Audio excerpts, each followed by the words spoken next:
Hello, America. I'm Mark Levin. This is Life, Liberty, and Levin. We have a great guest, Mark Penn. How are you, sir? Pleasure. Democrat. Yep. Holster. Yep. You worked on the Bill Clinton campaigns. You worked on the Hillary Clinton for Senate campaign. You worked on the Hillary Clinton for President campaign. And yet, you came to my attention, I think to attention of a lot of people, because you have persistently objected to the way this particular president is being treated. Explain. Well, I spent a lot of time with President Clinton, and I spent an entire year, 1998, on an impeachment that didn't happen and that tore the country apart. And I thought at that time, never again. And then I see all of those things developing again. In fairness, even worse.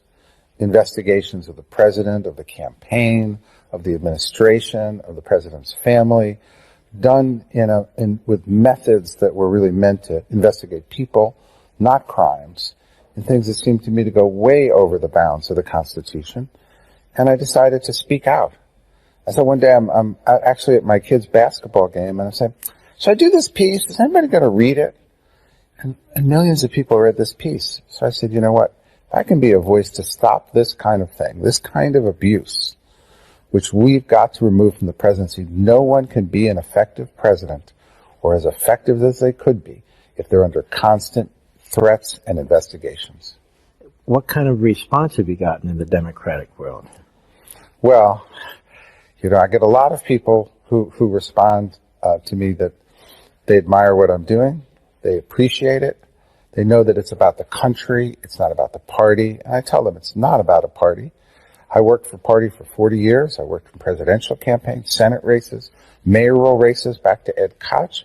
I believe in the party. I just don't believe in this investigation. I don't believe in this special prosecution.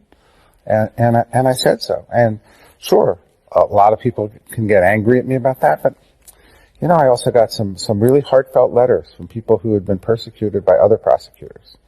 And it said, I'm touching people with it, and I think I wanted more Democrats to come over and say, yes, we oppose Donald Trump. Yes, we wanted to have another president. Yes, we'll vote for another president. But you know what? Our Constitution is first. These investigations were started on the basis of no real evidence. And look how they were allowed to tear our country apart. And yet, Nancy Pelosi and Gerald Nadler and Adam Schiff and so forth, they say they're defending the Constitution. They say it is their constitutional duty to issue scores and scores of subpoenas about private information on the president, on his family, his tax returns, his bank accounts, and so forth and so on. Do they have a duty to issue subpoenas and demand this kind of information? I think the duty would have been to look at the Mueller report, understand that Russia collusion was not found, that finding obstruction of something that wasn't obstructed is ludicrous, and to move on, to get on to infrastructure, to get on health care, to get on the issues they care about.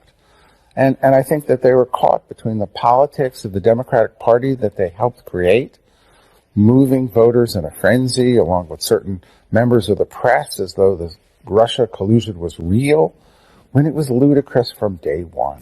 Do you think the Democrat Party as an entity and the media as an entity have created such a emotional, fiery base that they can't even control what they created at this point? Well, they created a base built on a fundamental mistruth here that started with Christopher Steele and the GPS fusion dossier that created a huge echo chamber. They went everywhere. They went to Democrats. They went to Reid. They went to the CIA. They went to the FBI. They went to foreign, intelligence operations. They went to the State Department. It all came in as though it was real. And then that created a frenzy within our FBI and our own, and then that created a frenzy within the public. It's the biggest lie that I've ever seen perpetrated on the American public, and it's whipped everyone up. I would have liked to have seen our politicians at the end of the day, after the Mueller report came out, get together and say, we thought maybe there was something there, but there wasn't.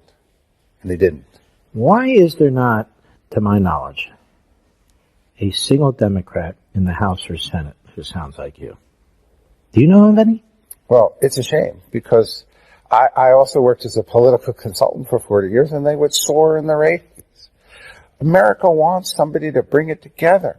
And the politicians, I think, have the wrong attitude that they've got to keep America partisan and apart. And I think that if they just got together, as we did in 1996 and all the way up until what I thought was a wrong impeachment, come together around the balanced budget, around welfare reform, around immigration reform, around one thing after another. The public wants that again. Every time I in my polls run a question, do you want investigations or infrastructure? 80%. I want infrastructure. Do you want that people should stick to their principles no matter what, or compromise to the other side? 60, 70%. Say compromise. Get things done, right? The legislature is supposed to get things done. Our Congress has a 23% approval rating, and because the American public wants them to solve infrastructure, immigration, health care, all these issues that are sitting on the table. And every party's looking for the day that they control everything. That's not going to happen. You said Congress has a 23% popularity rating? Yes. What is the president's right now? President's at 48. The Republican Party is 42. The Democratic Party is 44. The Supreme Court is about 62. Right? All the political Congress is the worst. Well, the Congress is the worst of the political institutions, and every political institution is underwater. Right? And that's why what they really want is the political institutions to function better. But most of all, they see Congress as no longer functioning. And they fired the Republicans from Congress, and they were hoping to get better. Let me ask you a little bit more about the Democrat Party. As a lifelong Democrat and an activist and an advisor, there are elements of the Democrat Party that are really concerning me right now. Sort of an anti-Semitism wing of the Democrat Party. We've heard Omar, we've heard Tlaib, among others. And the Democrat Party doesn't seem to know what to do about it. They passed a resolution some time ago that was very broad. They didn't name the particular culprit who had said a number of anti-Semitic things. Do you think this is a growing problem for the Democrat Party and a growing problem in the country? It is a definite problem.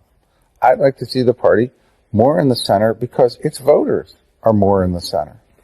I think that the activist wing right now has had enormous visibility out there. And I think you take a look at what happened with the resolution on anti-Semitism. That should have been a resolution about anti-Semitism. Why couldn't our party, after the comments that were made by Representative Omar, pass a simple resolution against anti-Semitism? Why couldn't they? Because of too many forces trying to make a compromise and didn't want to make a strong statement, right?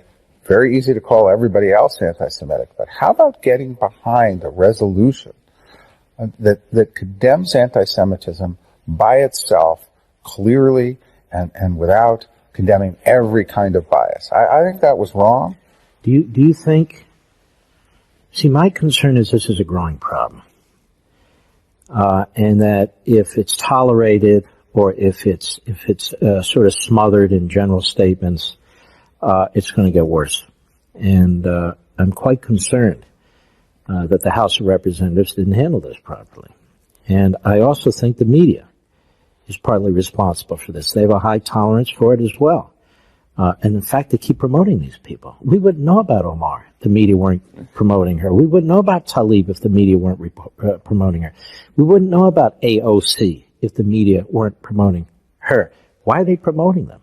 These are backbenchers who know very little. Well, in fact, Omar is on the Foreign Affairs Committee of the House of Representatives.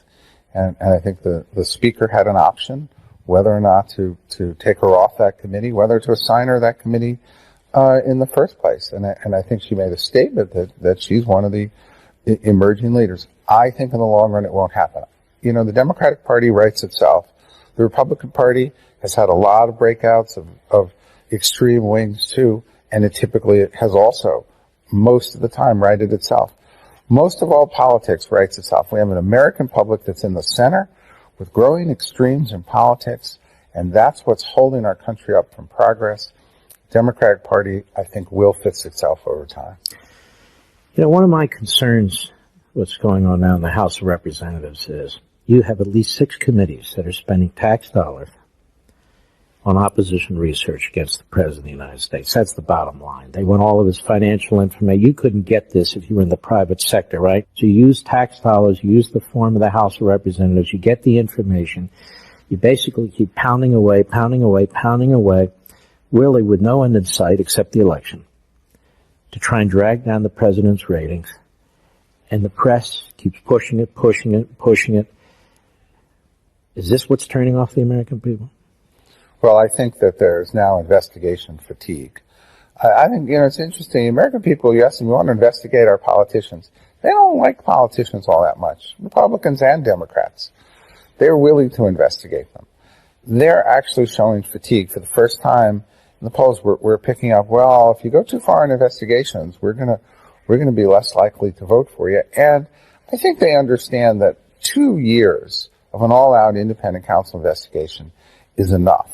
And that now saying, hey, let's get somebody's tax returns. Oh, let's get the tax returns of their children, their family. Oh, let's go back in history. That's government-financed opposition research. That's not legitimate legislative inquiry. And it'll be very hard, I think, for the courts to sort this out.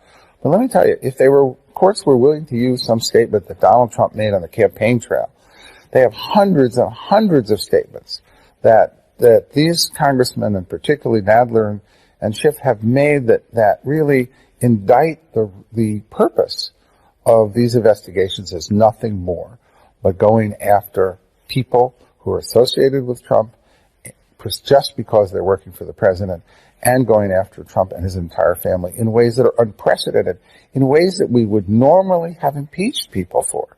If the president of the United States did the reverse and ordered up all the tax returns of everybody in Congress and started to look into all the business affairs of those folks in Congress, how long would he be president? He'd be impeached right then and there. When we come back, I want to ask you about the role the media are playing in all this. Folks, don't forget, you can watch Levin